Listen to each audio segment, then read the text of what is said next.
What if the ground beneath Yellowstone National Park, a place millions visit each year to see geysers and wildlife, was actually a bomb waiting to explode? Not a metaphor. An actual explosive force 6,000 times more powerful than the atomic bomb dropped on Hiroshima. What if that bomb went off this year? The signs start subtly. Seismologists in Wyoming notice unusual earthquake activity, small tremors, magnitude 3 or 4, nothing alarming on their own, except they're happening 50 times per day. Monitoring stations detect the ground rising, bulging upward at rates that shatter historical records. The caldera is inflating. Something massive is pushing up from below. Emergency meetings at the USGS. Data reviewed and re-reviewed. The conclusion is unthinkable. Yellowstone, dormant for 640,000 years, is waking up. Magma is rising, the chamber beneath the park, holding enough molten rock to fill the Grand Canyon 11 times over, is destabilizing. Evacuation orders are prepared. But evacuate where? This isn't a hurricane. You can't run from what's coming. The eruption begins at 4 a.m. on a Tuesday in June. No one is prepared despite the warnings. How do you prepare for the unimaginable? The explosion is heard across half the continent. Windows shatter in Denver. 800 miles away, the blast column, a mixture of rock, ash, and superheated gas, shoots 30 miles into the atmosphere. Satellites capture footage that looks like a nuclear war has started. In a sense, it has. Wyoming, Montana, and Idaho cease to exist as functioning states within the first hour. Pyroclastic flows, avalanches of superheated gas and rock moving at 400 miles per hour, obliterate everything within a 60-mile radius. Cities like Jackson, West Yellowstone, and Island Park are erased. No evacuation is fast enough. 40,000 people vanish in minutes, their bodies vaporized by temperatures exceeding 1,000 degrees. The ash begins to fall, not like snow, like concrete rain. Within 6 hours, a layer 10 feet deep covers areas 300 miles from the eruption.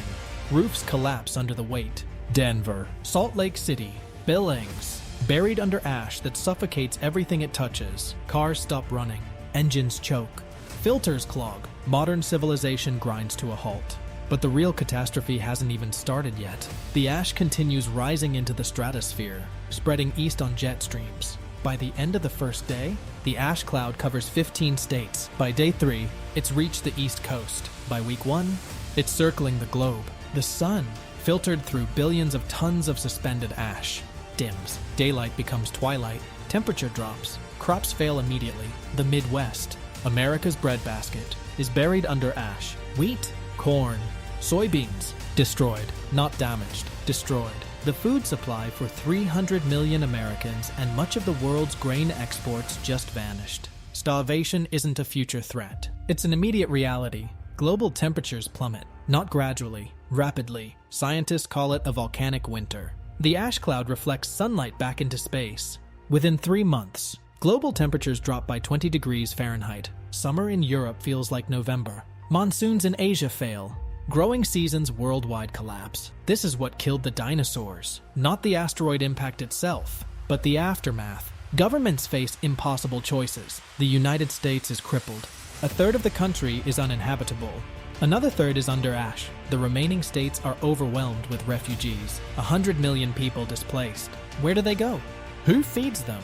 The economy, already reeling from the physical destruction, collapses under the weight of humanitarian crisis. International aid is offered, but every nation faces its own catastrophe. European nations deal with crop failures. Asian countries face starvation as rice paddies fail in the altered climate. Even countries far from the eruption are impacted by the volcanic winter. This is a global extinction-level event, and everyone knows it. Livestock die en masse. Cattle and pigs can't breathe ash-contaminated air. Poultry suffocate. The meat supply disappears within weeks. Grocery stores, already dealing with crop failures, now have empty refrigerator cases. Protein becomes the first luxury item, then impossible to find at any price. Air travel stops worldwide. Ash destroys jet engines. Planes are grounded indefinitely. International commerce, dependent on air freight, halts. Medical supplies, electronics, anything that moves by air simply stops moving. Hospitals run out of critical medications. Diabetics can't get insulin. Cancer patients can't get chemotherapy.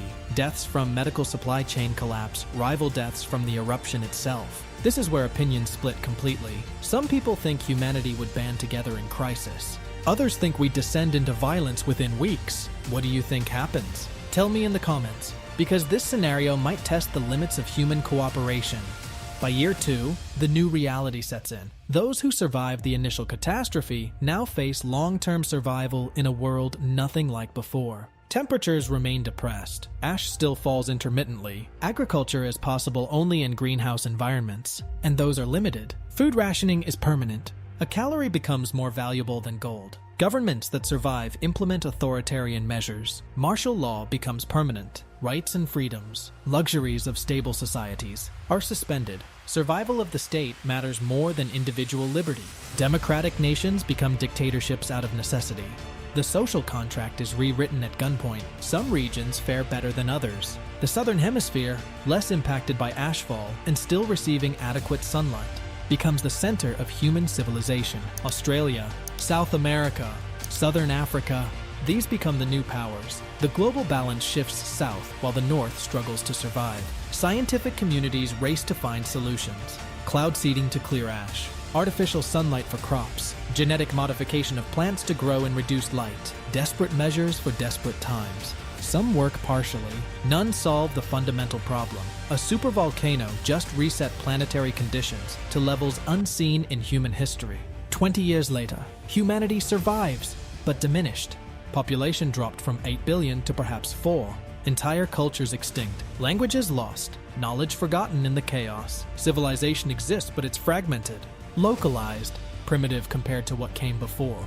The United States, once a superpower, is a collection of small survivor communities.